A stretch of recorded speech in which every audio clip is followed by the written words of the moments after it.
بسم اللہ الرحمن الرحیم۔ السلام علیکم ورحمۃ اللہ وبرکاتہ۔ عزیز طلباء طالبات، بسم اللہ الرحمن الرحیم۔ تقابل ادیان و مذاہب کا سبق نمبر 110 آج ہم پڑھ رہے ہیں۔ اس سبق کا عنوان ہے حدیث و سنت۔ آج کے اس سبق میں ہم حدیث کے بارے میں سمجھیں گے کہ حدیث کا مفہوم کیا ہے، اور حدیث کی تدوین کیسے ہوئی، آپ وسلم کے زمانے میں اس کی شروعات ہوئی، تدوین کی شروعات ہوئی تھی کہ نہیں ہوئی تھی، اس کو جمع کیا گیا کہ نہیں کیا گیا، یعنی حدیث اور سنت کی تفصیل ہم پڑھیں گے۔ کی تعریف: حدیث کے لغوی معنی جدید ہیں، جو قدیم کی ضد ہے۔ عربی میں خبر کے لیے مستعمل ہے، خواہ اس کا تعلق عہد ماضی کے تاریخی واقعات سے ہو یا نئے حوادث سے۔ اصطلاحی تعریف: جمہور محدثین کی اصطلاح میں نبی صلی اللہ علیہ وسلم کے قول، فعل اور تقریر کو حدیث کہتے ہیں، اور تقریر کے معنی یہ ہیں کہ آپ صلی اللہ علیہ وسلم کی موجودگی میں کسی نے کوئی کام کیا یا کوئی بات کہی، اور آپ صلی اللہ علیہ وسلم نے اس پر کوئی نکیر نہیں کی اور نہ اس سے منع فرمایا، بلکہ سکوت اختیار کیا اور اس کی تائید فرمائی۔ حدیث کی تعریف میں سب سے پہلے اس کے لغوی معنی کو جاننا ہے ضروری کہ لغوی معنی جدید کے ہیں، اور اس کے معنی خبر کے معنی میں بھی استعمال ہوتا ہے۔ اب چاہے وہ خبر ماضی کے کوئی تاریخی واقعہ ہو یا کوئی نیا حادثہ ہو، اس کے بارے میں بھی حدیث کہا جاتا ہے۔ لیکن اصطلاح میں حدیث کہتے ہیں آپ وسلم کے قول، فعل اور تقریر کو۔ تقریر کا مطلب یہ ہے کہ آپ کے سامنے کوئی عمل کیا گیا یا آپ کے سامنے کسی نے کوئی بات کہی، آپ صلی اللہ علیہ وسلم نے اس پر کوئی نکیر نہیں کی، آپ خاموش رہے، تو اس کو کہا جاتا ہے کہ یہ تقریر۔ حدیث کی اصطلاح میں تقریر کہا جاتا ہے۔ تدوین و حفاظت حدیث: حضور نبی کریم صلی اللہ علیہ وسلم کی موجودگی اور زندگی میں ہی کتابت حدیث کا کام شروع ہو گیا تھا، جیسا کہ مندرجہ ذیل شہادت سے ثابت ہے۔ میثاق مدینہ: ہجرت مدینہ کے فوراً بعد ہی میثاق مدینہ کتابت حدیث کا پہلا ثبوت ہے۔ تحریری مردم شماری: ہجرت کے ابتدائی زمانے میں آپ صلی اللہ علیہ وسلم نے مردم شماری کرائی۔ آپ صلی اللہ علیہ وسلم نے فرمایا، مجھے ان لوگوں کے نام لکھ دو جو اسلام کا اقرار کرتے ہیں۔ معاہدے: 5 ہجری میں خندق کے زمانے میں بنی فزارہ اور غطفان سے آپ صلی اللہ علیہ وسلم نے توثیق طلب کی یا تحریری معاہدہ کیا۔ 6 ہجری میں دومت الجندل سے اطاعت کا معاہدہ کیا۔ اس پوری عبارت میں سب سے پہلی بات یہ کی گئی کہ حدیث لکھنے کا رواج جو ہے آپ صلی اللہ علیہ وسلم کے زمانے سے ہی تھا۔ آپ صلی اللہ علیہ وسلم کے اقوال و افعال اور تقریرات کو لکھا جاتا تھا۔ اس کی مثال پھر نیچے کی میثاق مدینہ، یہ آپ صلی اللہ علیہ وسلم نے خود لکھوایا۔ اسی طرح آپ صلی اللہ علیہ وسلم نے حکم دیا کہ مردم شماری کرائی جائے، اور آپ نے کہا کہ ان لوگوں کے نام لکھو جو اسلام قبول کر چکے، مسلمانوں کے نام لکھو، مسلمانوں کی مردم شماری کرائی گئی، اور یہ تحریری شکل میں ہوا تھا۔ اور اسی طرح سے معاہدے جو ہوئے، معاہدے بھی تحریری شکل میں ہوتے تھے۔ بحث میں یہ سب چیزیں تحریری خطوط، قیصر، کسریٰ، مقوقس اور نجاشی وغیرہ حکمرانوں کو تبلیغی خطوط تحریری شکل میں دیے گئے۔ اسی طرح انتظامی ضرورتوں کے مواقع پر حضور صلی اللہ علیہ وسلم نے جزیرہ نماء عرب کے اطراف و اکناف میں اپنے ہر جگہ کے گورنروں اور قاضیوں کو وقتاً فوقتاً جو ہدایات و فرامین تحریری صورت میں روانہ کیے، وہ آج بھی تاریخ میں محفوظ ہیں۔ یعنی آپ صلی اللہ علیہ وسلم نے جو خطوط روانہ کیے، ظاہر سی بات وہ تحریری شکل میں تھے، اور وہ بھی حدیث کا حصہ ہیں۔ ذاتی مجموعے: ان کے علاوہ مختلف صحابہ کرام، یعنی جو اوپر جو باتیں گزری کہ میثاق مدینہ، معاہدے، مردم شماری، خطوط، ان کے علاوہ مختلف صحابہ کرام کے اپنے ذاتی مجموعے تھے حدیث کے، جن کو انہوں نے آپ صلی اللہ علیہ وسلم کی اجازت سے لکھ کر جمع کر لیا تھا، جیسے عبداللہ ابن عمر کا صحیفہ صادقہ، حضرت علی کا صحیفہ علی، عمرو ابن حزم کا صحیفہ عمرو ابن حزم، صحیفہ وائل ابن حجر، انس بن مالک اور حضرت ابو ہریرہ کے صحیفے۔ یہ مختلف صحابہ کرام کے اپنے ذاتی صحیفے ہیں کہ جب بھی آپ صلی اللہ علیہ وسلم کے مجلس میں ہوتے تھے تو آپ صلی اللہ علیہ وسلم جب کوئی بات فرماتے تو یہ صحابہ کرام ان کو اجازت تھی، آپ صلی اللہ علیہ وسلم نے پہلے سے اجازت دے رکھی تھی کہ جو جس بات کو چاہو تم لکھ لیا کرو، جو میری بات زبان سے نکلے۔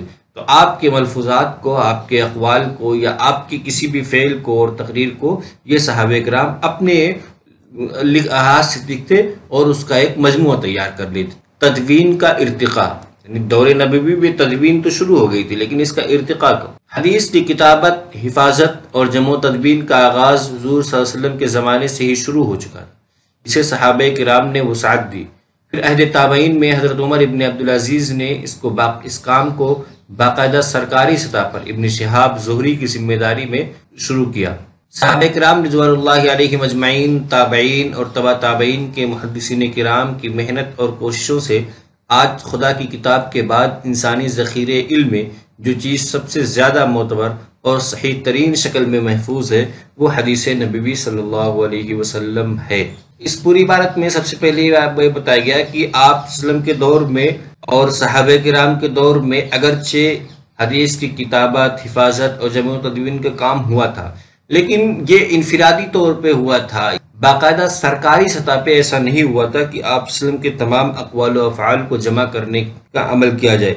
لیکن حضرت عمر ابن عبدالعزیز رحمۃ اللہ علیہ نے سب سے پہلے اپنے دور میں سرکاری سطح پہ اپنے تمام گورنروں کو سرکاری خطوط لکھے اور اس خطوط میں یہ وضاحت کی کہ آپ صلی اللہ علیہ وسلم کے جو بھی اقوال و افعال ہیں ان کو لکھا جائے، ان کو جمع کیا جائے، اور حضرت ابن شہاب زہری کو اس کا ذمہ دار بنایا۔ ابن شہاب زہری نے اس کے لیے مختلف ممالک کے سفر بھی کیے۔ اور اس عبارت میں دوسری بات یہ بتائی گئی کہ محدثین، تابعین، صحابہ کرام اور ان تمام لوگوں کی کوششوں سے آج حدیث سب سے زیادہ معتبر، قرآن کریم کے بعد سب سے زیادہ معتبر اور صحیح ترین شکل میں محفوظ ہے۔ صحاح ستہ سے مراد حدیث پاک کی 6 مشہور و معروف مستند کتابیں ہیں۔ ان کتابوں کو اصول ستہ، صحاح ستہ اور کتب ستہ بھی کہتے ہیں۔ یہ کتابیں درج ذیل ہیں۔ نمبر 1، صحیح بخاری۔ یہ حدیث کی مستند ترین کتاب ہے جسے محمد بن اسماعیل البخاری نے مرتب کیا۔ اس کتاب کو مرتب کرنے میں انہیں 16 سال کا عرصہ لگا۔ نمبر 2، صحیح مسلم۔ یہ حدیث کی مستند ترین کتاب ہے جسے امام مسلم ابن حجاج النیشاپوری نے مرتب کیا۔ نمبر 3، جامع ترمذی۔ امام بخاری کے شاگرد محمد بن عیسیٰ ترمذی نے اس کو مرتب کیا، اس کو سنن ترمذی بھی کہا جاتا ہے۔ صحاح ستہ 6 کتابیں ہیں، حدیث کی مشہور کتابیں ہیں جو درس نظامی کا حصہ بھی ہیں، اور ان کتابوں کو صحاح ستہ کے علاوہ اصول ستہ اور کتب ستہ سے بھی تعبیر کیا جاتا ہے، لیکن یہ صحاح ستہ کے نام سے زیادہ مشہور ہیں۔ ان میں سب سے پہلے نمبر پہ صحیح بخاری ہے۔ صحیح بخاری کے مصنف محمد بن اسماعیل البخاری ہیں۔ آپ نے اس کتاب کو لکھنے میں پورے 16 سال کا عرصہ وقف کیا۔ اور دوسرے نمبر کی کتاب صحیح مسلم ہے۔ صحیح مسلم بھی حدیث کی مستند ترین کتاب ہے۔ یہ امام مسلم بن حجاج النیشاپوری کی ہے۔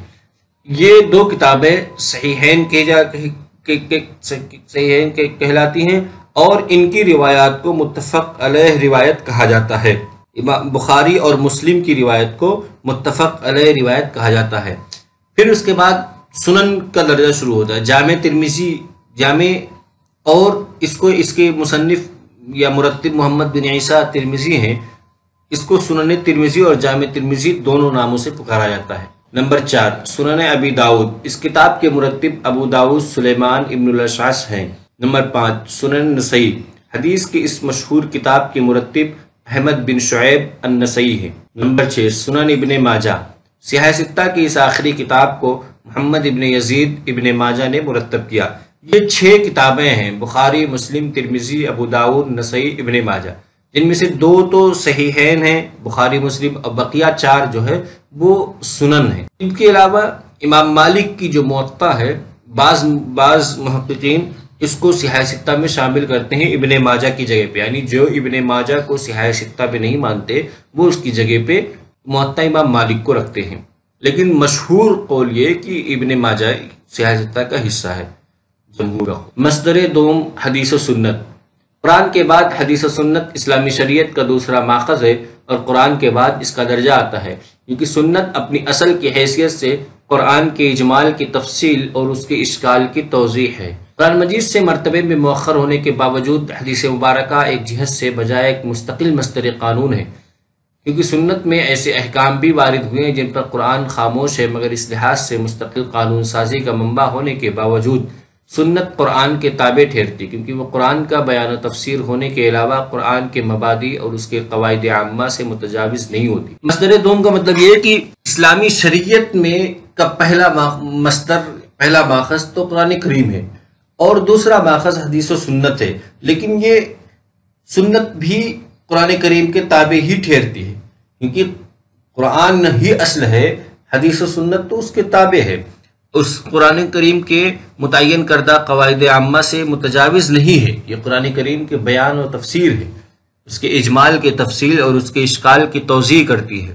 سنت کی حیثیت دین میں مستند اور حجت ہے، ہر ثابت شدہ سنت اور ہر وہ ارشاد یا عمل جس کی رسول اللہ صلی اللہ علیہ وسلم کی طرف نسبت ہو اور وہ قرآنی معیار اور اصول روایت و درایت کی روح سے ظن غالب بھی صحیح ٹھہرے تو وہ جمہور امت مسلمہ کے عقیدے میں واجب التسلیم ہے، یعنی حدیث یا سنت واجب التسلیم ہے اگر وہ صحیح روایت ہے، اور روایت و درایت کے اصول اور قرآن معیار پر وہ حدیث یا سنت کھری اترتی ہے تو وہ واجب التسلیم ہے، مستند اور حجت ہے۔ آج کی اس سبق کا خلاصہ یہ ہے کہ سبق میں سب سے پہلے ہم نے حدیث کی تعریف پڑھی، پھر اس کے بعد تدوین حفاظت حدیث پڑھی، پھر تدوین کا ارتقاء، پھر صحاح ستہ، پھر مصدر دوم حدیث سنت،